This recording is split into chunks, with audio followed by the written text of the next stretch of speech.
Welcome to Psych with Sigmund, the podcast, where we explore the fascinating world of psychology. I'm your host, Sigmund, and today we're going to delve into the complex psychological concept of the narcissistic injury and narcissistic rage. To start, let's define what the narcissistic injury and narcissistic rage is in everyday language. Imagine you're having a conversation with someone and they become extremely defensive or even aggressive when you provide feedback or criticism. This reaction might seem disproportionate to the situation, and that's because it's not just about the issue at hand, but about the person's sense of self-worth. The narcissistic injury refers to the emotional wound or threat that occurs when someone's narcissistic tendencies are challenged, while narcissistic rage is the intense anger or aggression that can follow. This concept is important in psychology because it helps us understand why some people react so strongly to criticism or perceived slights. It's not just about being sensitive or having a thin skin, it's about the underlying psychological dynamics that drive their behavior. The narcissistic injury and narcissistic rage emerged as a concept in psychological theory through the work of psychoanalysts like Sigmund Freud and Heinz Kohut, who studied narcissism and its effects on personality and behavior.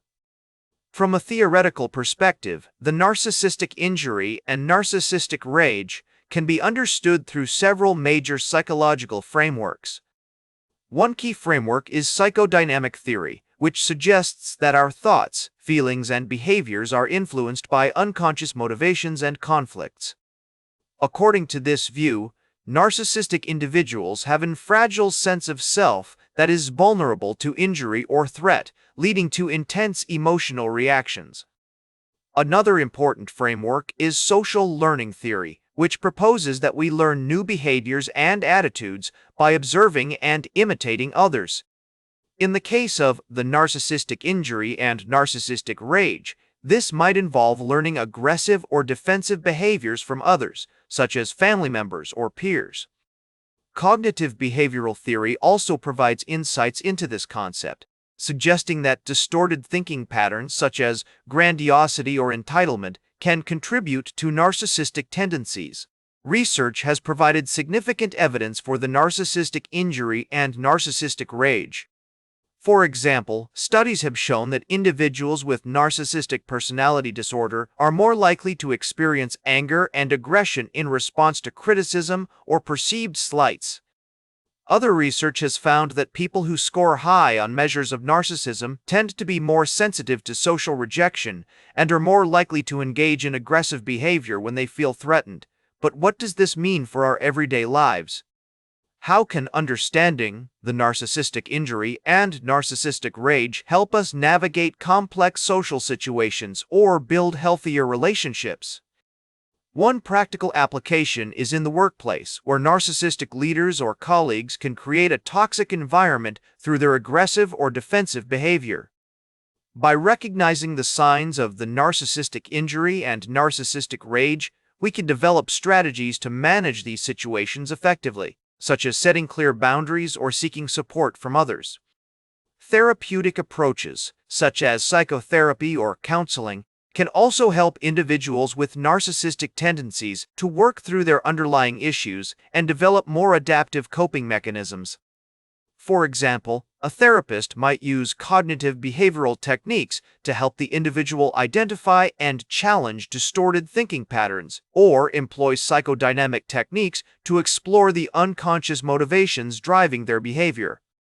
To illustrate this concept in action, let's consider an example. Imagine that you're working with a colleague who becomes extremely defensive when you suggest changes to a project. They might accuse you of trying to undermine their authority or claim that you're not competent to make suggestions. In this situation, recognizing the signs of the narcissistic injury and narcissistic rage can help you respond in a more empathetic and effective way. You might try using I statements to express your concerns rather than you statements that can come across as accusatory. Another example is in our personal relationships, where we may encounter individuals who exhibit narcissistic tendencies. By understanding the narcissistic injury and narcissistic rage, we can develop strategies to maintain healthy boundaries and avoid getting drawn into their emotional turmoil. This might involve setting clear limits on what we're willing to discuss or engage with, or seeking support from others when we feel overwhelmed. In conclusion, the narcissistic injury and narcissistic rage is a complex psychological concept that can have significant consequences for individuals and those around them.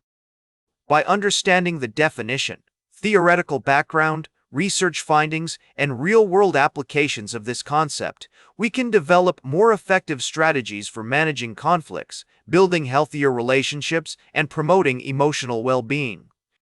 By approaching these situations with compassion, curiosity, and a willingness to learn, we can create more positive and supportive relationships, both personally and professionally.